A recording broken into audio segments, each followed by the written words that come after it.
نور دربي بالقرآن واشرح صدري بالإيمان واغفر ذنبي يا رحمن واستر عيبي يا منان.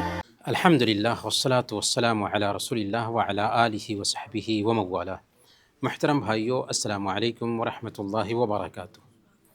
اس مجلس میں ہم جانتے ہیں حالات جن میں آیات اتری.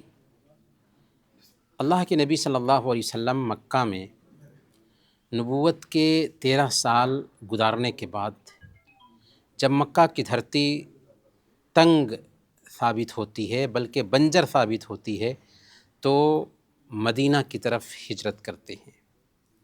لیکن ہجرت کے لیے اسباب اختیار کیا. غار ثور میں چھپتے ہیں. اللہ کے نبی صلی اللہ علیہ وسلم اپنے ساتھ حضرت ابوبکر صدیق رضی اللہ تعالی عنہ کو لیے تھے. حضرت ابوبکر صدیق رضی اللہ تعالی عنہ جب غار میں جاتے ہیں تو سب سے پہلے اللہ کے نبی صلی اللہ علیہ وسلم کو روکتے ہیں، غار کو صاف کرتے ہیں اور اس کے بعد اللہ کے نبی صلی اللہ علیہ وسلم کو اندر میں لے کر جاتے ہیں. جب اللہ کے نبی صلی اللہ علیہ وسلم اندر میں تھے، ابوبکر رضی اللہ تعالی عنہ نے دیکھا کہ کچھ لوگ اللہ کے نبی صلی اللہ علیہ وسلم اور ابوبکر رضی اللہ عنہ کو تلاش کرتے کرتے غار کے دہانے تک پہنچ چکے ہیں. حضرت ابوبکر صدیق رضی اللہ تعالی عنہ پریشان ہو گئے کہ ہو نہ ہو ہمیں دیکھ لیں اور ہمیں پکڑ لیں. اس وقت اپنی دلی کیفیت کا اظہار کیا، اپنے ڈر کا اظہار کیا اللہ کے نبی صلی اللہ علیہ وسلم سے کہ یا رسول اللہ، اگر انہوں نے اپنے پیر کی طرف دیکھا تو ہمیں دیکھ لیں گے. اللہ کے نبی صلی اللہ علیہ وسلم نے اس وقت کہا یا ابا بکر ما ظنک باثنین اللہ ثالثہما، اے ابو بکر آخر ان 2 آدمیوں کے بارے میں تمہارا کیا خیال ہے جس کے ساتھ تیسرا اللہ ہے. اسی پس منظر میں اللہ تعالیٰ نے یہ آیت کریمہ اتار دی، ثانی اثنین اذ ہما فی الغار اذ یقول لصاحبہ لا تحزن ان اللہ معنا. وہ دونوں غار میں تھے اور وہ 2 میں سے دوسرا تھا اور اپنے ساتھی سے کہہ رہا تھا غم نہ کرو، اللہ ہمارے ساتھ ہے. میرے بھائیوں، یہ آیت کریمہ دراصل ہمیں اس بات کا سبق دیتی ہے کہ بندے مومن کو چاہیے کہ دنیا میں جیتے جی اسباب اختیار، لیکن اسباب پر ہی بھروسہ نہ کرے بلکہ مسبب الاسباب، اسباب پیدا کرنے والے پر بھروسہ کرے. تو اللہ کے نبی صلی اللہ علیہ وسلم ہجرت کے لیے سارے وسائل اختیار کرتے ہیں، اس کے بعد اللہ پر بھروسہ کرتے ہیں اور کہتے ہیں کہ لا تحزن ان اللہ معنا، غم نہ کرو اللہ ہمارے ساتھ ہے. گویا کہ پوری دنیا اگر ہماری مخالفت پر کمر بستہ ہو جائے پھر بھی ہم اپنے رب پر ایمان رکھتے ہیں، اس لیے وہ ہماری حفاظت کے لیے کافی ہے.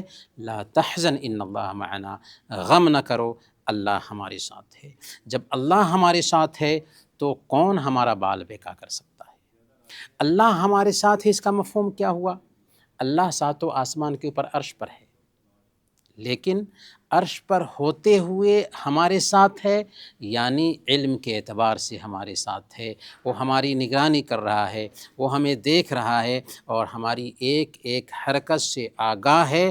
وہ ہمارا خیال رکھے گا اگر ہم نے رب پر اعتماد کیا. محترم بھائیو، اللہ کے نبی صلی اللہ علیہ وسلم کی زندگی میں مدینہ جانے کے بعد جو سب سے پہلی جنگ پیش آئی تھی، اس جنگ کا نام جنگ بدر ہے. اس جنگ میں 313 صحابہ کرام نے 1000 کی تعداد پر غلبہ پا لیا اور 70 کی تعداد میں قیدی بھی بنائے گئے تھے اور 70 مشرکین مارے بھی گئے تھے. جب دیکھا کفار مکہ نے کہ بڑی تعداد میں ہمارے لوگ مارے گئے ہیں، تو جن لوگوں کے رشتہ دار مارے گئے تھے وہ ابو سفیان کے پاس آئے، اور ابو سفیان مکہ کے لیڈر تھے، بعد میں انہوں نے اسلام قبول کیا، لیکن اس وقت لیڈر تھے۔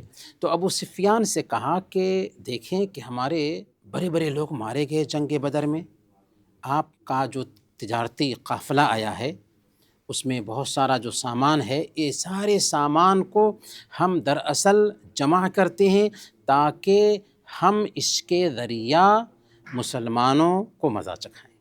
اسی پس منظر میں اللہ تعالیٰ نے یہ آیت کریمہ اتار دی۔ اللہ تعالیٰ نے فرمایا ان الذین کفروا ينفقون اموالهم لیصدوا عن سبیل اللہ فسینفقونها ثم تکون علیہم حسرہ ثم یغلبون والذین کفروا الی جہنم یحشرون، کہ کافر اپنا مال اس لیے خرچ کرتے ہیں کہ لوگوں کو اللہ کے راستے سے روک دے، اور ابھی یہ لوگ اور بھی خرچ کریں گے، پھر یہی بات ان کے لیے حسرت کا سبب بن جائے گی، پھر وہ مغلوب ہوں گے، پھر یہ کافر جہنم کی طرف گھیر لائے جائیں گے۔ میرے بھائیوں، یہ آیت کریمہ دراصل اگر اس پر غور کریں تو لگتا ہے کہ آج ہی اتر رہی ہو۔ اللہ تعالیٰ نے اس آیت کریمہ میں کہا کہ کافر جان طور کوشش کرتے ہیں کہ کیسے اسلام سے لوگوں کو روکا جائے، اور اس کے لیے خوب پیسے خرچ کرتے ہیں، اور وہ کرتے رہیں گے، لیکن کیا اپنی کوشش میں وہ کامیاب ہو جاتے ہیں؟ اللہ تعالیٰ نے کہا کہ یہ جنگ بدر کا بدلہ لینے کے لیے پیسہ جمع کر رہے ہیں، لیکن ان کو منہ کی کھانا پڑے گی۔ چنانچہ جنگ احد میں بھی منہ کی کھانا پڑی، جنگ خندق میں بھی منہ کی کھانا پڑی، اور اس کے بعد کی جنگوں میں بھی ان کو منہ کی کھانا پڑی۔ اور پھر اللہ نے کیا کہا کہ دنیا میں تو حسرت ہوگی، اور کل قیامت کے دن جہنم میں ڈالے جائیں گے۔ آج کے بھی اسلام دشمن ایسے ہی اسلام سے روکنے کے لیے، ایسے ہی مسلمانوں کو اسلام سے دور کرنے کے لیے طرح طرح کی پلاننگ کرتے ہیں، پیسے خرچ کرتے ہیں، پیسے لگاتے ہیں، لیکن ان کی پلاننگ فیل ہوتی ہے، کیونکہ اسلام اللہ رب العالمین کا دین ہے، یہ قیامت کے دن تک رہے گا۔ لاکھ کوشش کر لے دشمن اسلام سے روکنے کے لیے، لیکن دشمن اس دین سے کسی کو روک نہیں سکتا۔ یہ دین اللہ کا ہے، قیامت کے دن تک رہے گا۔ هو الذی ارسل رسولہ بالہدی ودین الحق لیظہرہ علی الدین کلہ، وہی وہ اللہ ہے جس نے اپنے رسول کو ہدایت اور دین حق کے ذریعہ بھیجا تاکہ یہ سارے ادیان پر غالب ہو جائے۔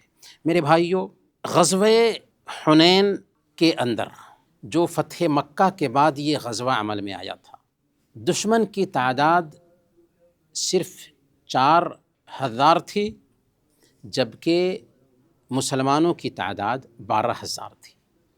مسلمانوں کی تعداد سب سے پہلے اتنی بڑی تعداد ہوئی تھی، اس سے پہلے ایمان والوں کی اتنی بڑی تعداد کسی بھی جنگ میں نہیں تھی۔ تو مسلمانوں کے اندر یہ احساس پیدا ہوا کہ ہم بڑی تعداد میں ہو چکے ہیں، اب ہم کو کون ہرا سکتا ہے۔ یہ احساس پیدا ہوا کہ اللہ رب العالمین نے ان کو دکھا دیا فوراً کہ غرور کا، عجب کا، اتراہٹ کا نتیجہ کیا ہوتا ہے۔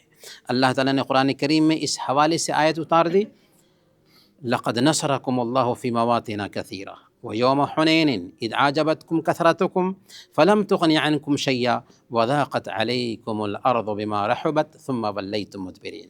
یقیناً اللہ تعالیٰ بہت سے موقعوں پر تمہاری مدد کر چکا ہے، اور جنگ حنین کے موقع پر بھی جب کہ تم اپنی کثرت پر اترا گئے تھے اور سمجھتے تھے کہ صرف اپنی کثرت سے میدان مار لوگے، تو دیکھو وہ کثرت تمہارے کچھ کام نہ آئی، اور زمین اپنی ساری وسعت پر بھی تمہارے لیے تنگ ہو گئی۔ بالآخر ایسا ہوا کہ تم میدان کو پیٹھ دکھا کر بھاگنے لگے۔